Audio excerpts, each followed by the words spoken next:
Marisol, 56, woke craving cafecito and chaos. Miami sun blazed through her kitchen window, same as yesterday, same as 30 years ago, but today, her fingers itched to stitch rebellion. An embroidered map of Havana lay half-finished on table, threads snarled like her accent. She'd spent decades folding herself into quiet corners, but last night's dream whispered, what if Abuela's needle could weave bridges, not just borders? Her phone buzzed, bilingual craft fair collab, deadline in hours. Pulse quickened. Marisol stirred sugar into her cafecito, steam curling like memories she couldn't quite grasp.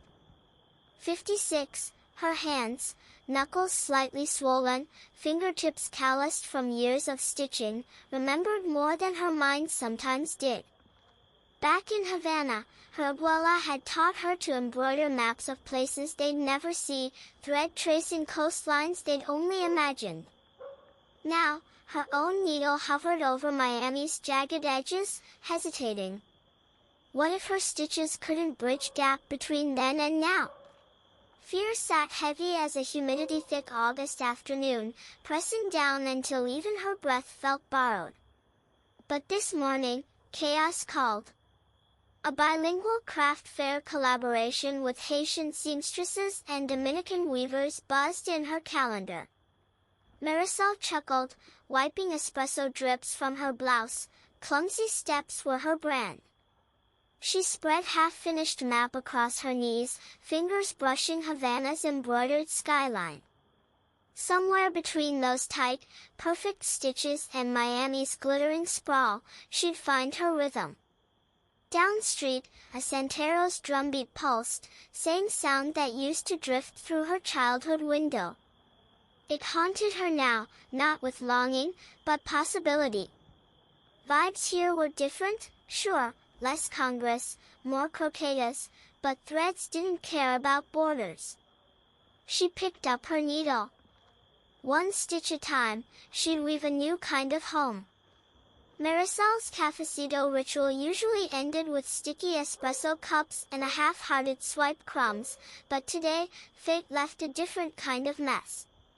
Reaching for sugar, she knocked over a basket of embroidery floss, vibrant threads spilling like confetti across her kitchen tiles. Amidst chaos, a scrap of fabric caught her eye, an old map of Havana, half-stitched, abandoned years ago when homesickness made her fingers clumsy. Now, staring those frayed edges, something buzzed in her chest. Not nostalgia. Possibility. 3 blocks over, a pop-up craft fair was transforming a sun-baked parking lot into a kaleidoscope of cultures. She arrived clutching her map embroidery like a secret, only to freeze sight of Yadira, a Dominican weaver whose tapestries screamed with color. Yadira took one look at Marisol's trembling hands and snorted. "Mommy, you stitch like you're apologizing to fabric." No pity, just a challenge wrapped in a smirk. By week's end, Marisol's kitchen had morphed into a workshop.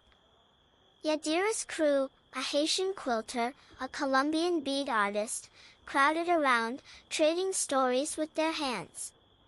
Thread became bridge, every knot tied memory to moment. That embroidered map?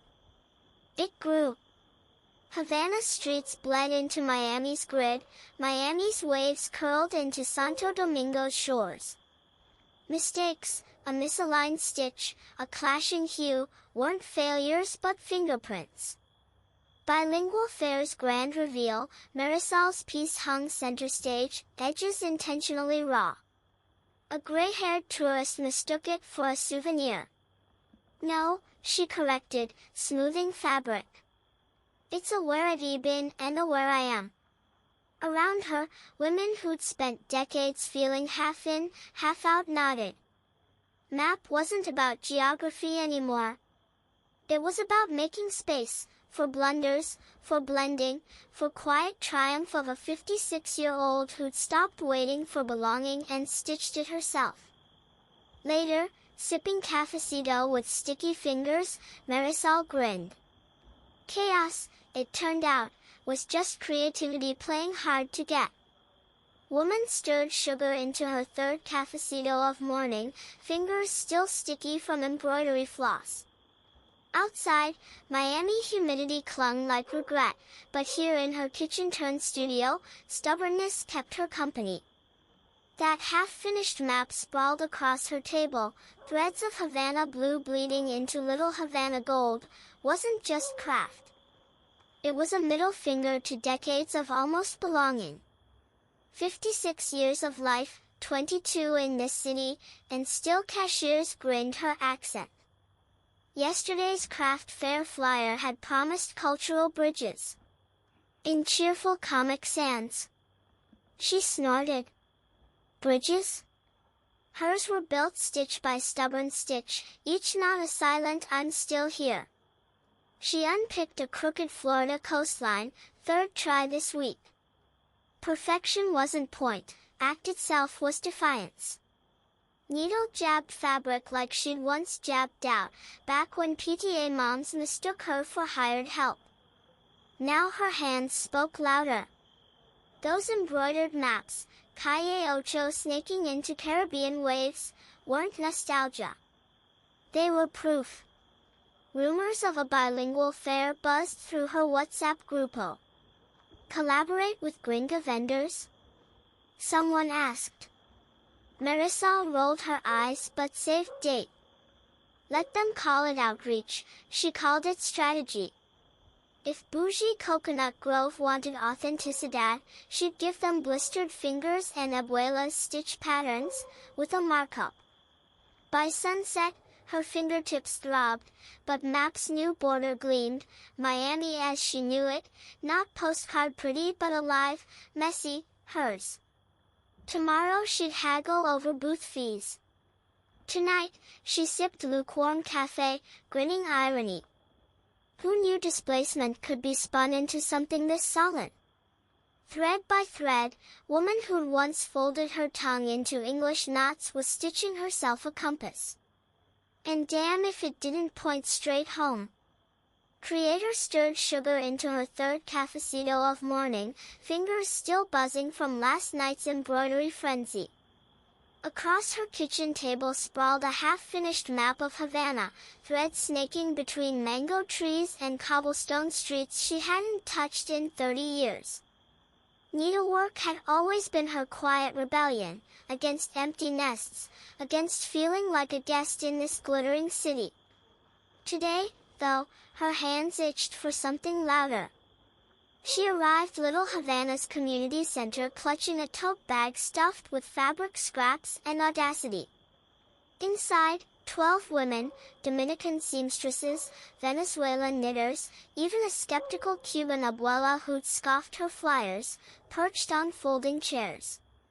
She unrolled her embroidered map across table, its borders frayed with intentional imperfection.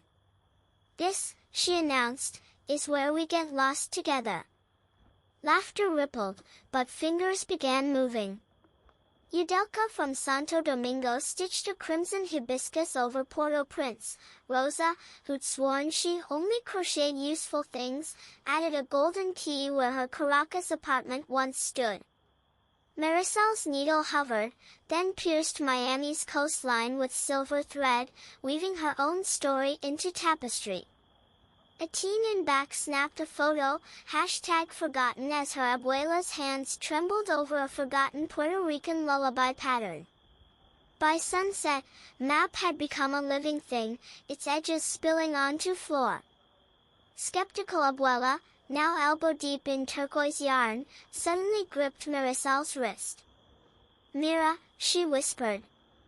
On someone's phone screen, their workshop had trended, threaded roots, thousands of likes, a viral storm of heart eye emojis and "Donde es esto?" comments.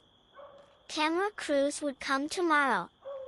Tonight, though, there was only sticky hum of cafecito steam and 12 women laughing over tangled threads. Marisol stepped back, surveying chaos. somewhere between teaching Rosa to French knot and accidentally gluing her sleeve to table, 56 years young and still a menace to craft supplies, she'd done it. Not fixed anything, not really, but built a bridge wide enough for all their stories. As flashbulbs popped outside, she pressed a palm to map's center, right where her Miami met their everywhere else. No translation needed. Vibes were enough. Marisol stirred her cafecito, its sweet grit clinging to her spoon like Miami humidity to skin. 56, she'd traded Havana's cobblestones for strip malls, but her hands still itched for weight of a needle, pull of thread through fabric. Yesterday's craft fair flyer, bilingual stitch-up, taunted her from counter. Too old for new nonsense, she scoffed, then promptly spilled coffee on her last intact napkin from Cuba. 3 weeks later, she stood under a pop-up tent, guiding a Guatemalan teen's fingers over an embroidered map, not of borders, but of shared landmarks, mango trees, bus stops, abuelas' kitchens. Punk and pep talks, girl muttered, stabbing green thread into cloth. Marisol grinned. Her own half-finished map flapped in breeze, its threads a chaos of Havana blue and Miami pink. A Salvadoran vendor tossed her a spool of gold. 4 bridges, she winked. By sundown, fair buzzed with women swapping thimbles and slang, their crafts screaming we're here in neon yarn and reclaimed denim. Marisol's odd habit, stitching grocery lists into her hem, became a running joke. Next time, she announced, waving a needle like a baton, we ride in glitter. Laughter rippled, but truth hummed louder, hands that craft together refused to disappear. Grab your thread, mend world's frayed edges, one stubborn stitch a time.